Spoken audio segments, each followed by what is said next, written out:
સૌથી પહેલાં તો હું કંઈ બોલું એના કરતાં પહેલાં વિડીયો જુઓ.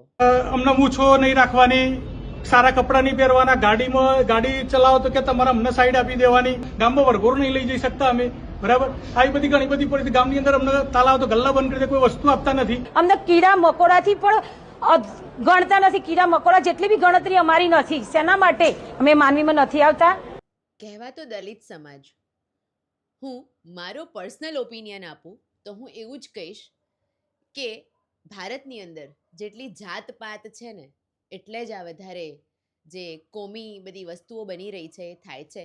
મારા પ્રમાણે આ બધું બંધ થઈ જાય અને દરેકને સરખો ન્યાય મળે અને બધા એક જ ટેબલ ઉપર આવી જાય તો ના આરક્ષણની ચિંતા રહે કે ના કોઈ ઊંચ રહે કે કોઈ ના નીચ રહે. તો હું એટલું જ કહીશ, એક સ્ત્રી હમણાં બોલ્યા એવું કે મારી અવગણના થાય છે, કીડી મકોડાની પણ ગણના થતી હશે.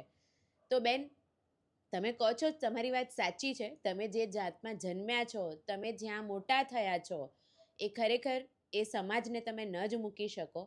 પણ મારી દરેકને અપીલ છે કે આ ભણેલો ગણેલો સમાજ છે અને ભણેલા ગણેલા વ્યક્તિઓએ કે જ્યાં બધું જ છોડી દેવું જોઈએ અને ઊંચતા ને નીચતા જે આગળના ભૂતકાળમાં એ લોકો સાથે ખરાબ બન્યું છે અને એ લોકો સાથે ખરાબ વર્તન કરવામાં આવતું હતું એ પણ એટલી જ હકીકત છે.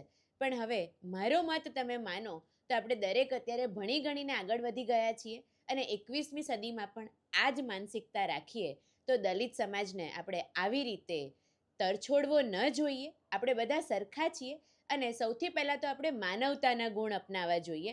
હિન્દુ, મુસ્લિમ, દલિત એ બધું તો 2 નંબરની વાત છે, પણ સૌથી પહેલાં આપણે માનવતા અપનાવીએ. અને હા, એ લોકોએ પણ એટલી જ સચ્ચાઈથી આરક્ષણની જે વાત છે, દરેક જણ એવી કમેન્ટ કરશે કે આરક્ષણ તો બેન એ લોકો જ લે છે, પણ એ લોકોને જ્યારે ભોગવવાનું આવતું હતું એટલે એ લોકોના માટે આરક્ષણ પણ આપ્યું હતું.